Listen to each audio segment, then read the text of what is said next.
The U.S. Navy says it may have actually heard the implosion of a submersible that disappeared near the wreckage of the Titanic. Doug Luzader explains this comes after the Coast Guard found a debris field confirming the deaths of all 5 people on board.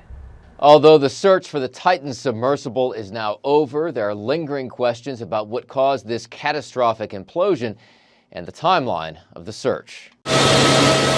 While some search crews spent days looking for the missing Titan submersible from the air, the destruction of the Titanic-bound vessel may actually have been overheard deep underwater.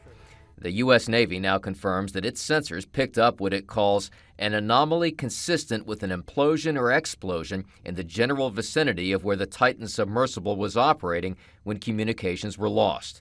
For decades, the Navy has maintained a network of sonar sites to detect the movement of submarines. It shouldn't come as a surprise that an implosion or an explosion, the same kind of dynamic there, would be picked up by these extraordinarily sensitive sensors that are listening for the quietest creations invented by man. A remotely operated submersible later found pieces of Titan strewn on the ocean floor near the Titanic. The debris is consistent with the catastrophic loss of the pressure chamber.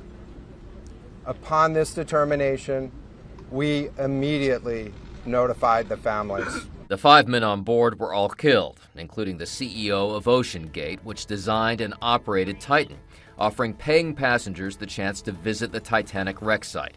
The company's operating standards are now being closely examined, and the search timeline is also in question. The Navy quietly notified the Coast Guard about the implosion sound, but much of the search effort seemed to concentrate on banging noises that were later detected, now believed to be unrelated to Titan.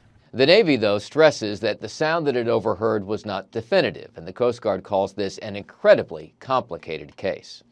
In Washington, I'm Doug Luzader for WDRB News.